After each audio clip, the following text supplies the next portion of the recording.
Hi, and welcome to Old Time Knowledge. Well, you have got to be wondering what these stained pages are. These are from my great-grandmother's Home Comfort Wood Stove Cookbook. And my aunt actually has the original cookbook at her house, but I took pictures of every single page a while back so I would have a copy of it. I'm going to be making a molasses cake recipe from this cookbook today. I've never made this recipe before, so we're going to see how it turns out. My mom loves molasses cake, so I hope it's a hit. But anyway, this cookbook has recipes in it that go back to the 1860s. But this particular one is from 1833, so stick with me and we'll get right to it. And just as a clarification, I'm not saying the molasses cake recipe is from 1933. This particular copy of the cookbook was from 1933. This recipe, no doubt, is much, much older than that. So anyway, super simple ingredients. I like the way this recipe is written. The very first ingredient that I'm going to be adding is some brown sugar. And if you don't have any brown sugar, don't stress out. You can use white sugar and add a little bit of molasses to it. So it calls for a half a cup of brown sugar. All right, and so I have my half cup measuring cup, and I'm going to go ahead and dump in this half cup of brown sugar. Next, it calls for molasses, of course. It calls for a half a cup of molasses, and I think that this particular bottle of molasses has like a half a cup left in it. So I'm speeding this up because it's running really slow out of the jar, and ultimately I'm going to end up heating up the jar just a little bit to get the last little bit out. It did come to just right at a half a cup, but so it calls for that. That's important because it's molasses cake. You got to have the molasses, right? And so if ever you have something like this, you need to heat it up. Just heat it up really just a short amount of time. Don't do this with honey. I've learned the hard way because it'll actually start causing the bottle of honey to melt if it's in a plastic bottle. So next it calls for a half a cup of butter. So just a stick of butter. And I've actually softened this. And so this is just ready to go right in there. And it's also going to call for some milk, but I will get to that in a minute. First, I'm going to mix this up. See, the thing is, you really want to get the sugars and the butter and everything mixed up really good first before you start adding the other ingredients. So I'm just getting this mixed together really good.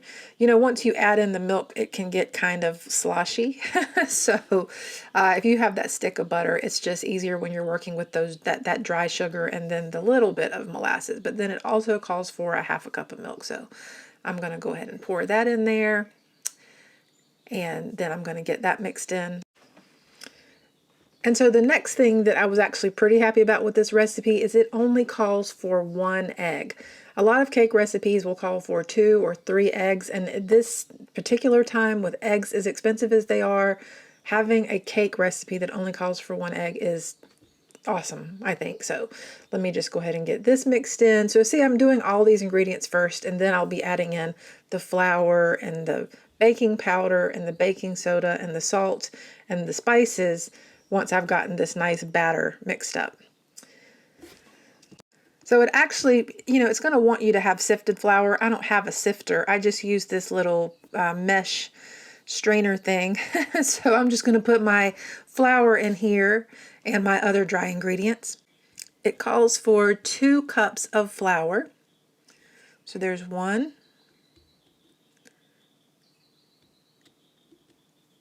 And 2.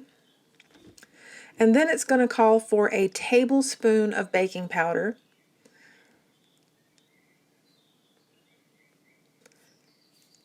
Get that in there.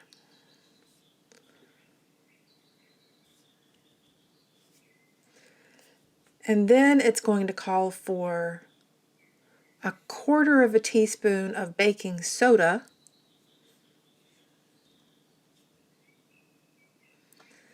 And 1/2 teaspoon of salt. And then this is kind of interesting. It just says a teaspoon of mixed spices. So the combination of spices that I decided to use was some nutmeg and some cinnamon and some ginger. And no, I did not measure all of this out to make sure it came to a teaspoon. I was just totally eyeballing it.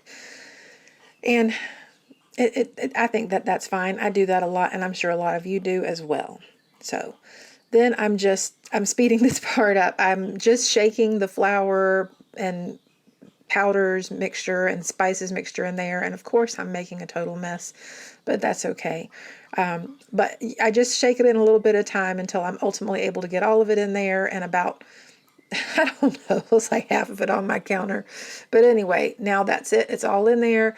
So this batter actually really it's really thick. It reminds me kind of like a thick muffin batter, or like a brownie batter or something like that. It's definitely not like a typical cake batter, I don't think. So I have my square 9x9 pan, which I have buttered. Actually, I sprayed some cooking spray in there, and I'm going to go ahead and get all of this in the pan and ready to go in the oven. So the thing is, with these old wood stove cookbooks, because of the fact that they're dealing with wood stoves that might not have, a set temperature on them, that's going to like beep at you or whatever when it hits the right temperature. It says cook in a moderate oven for like 55 minutes. So I had to take a guess at what that meant. I put my oven on 350 because cakes are often baked at 350.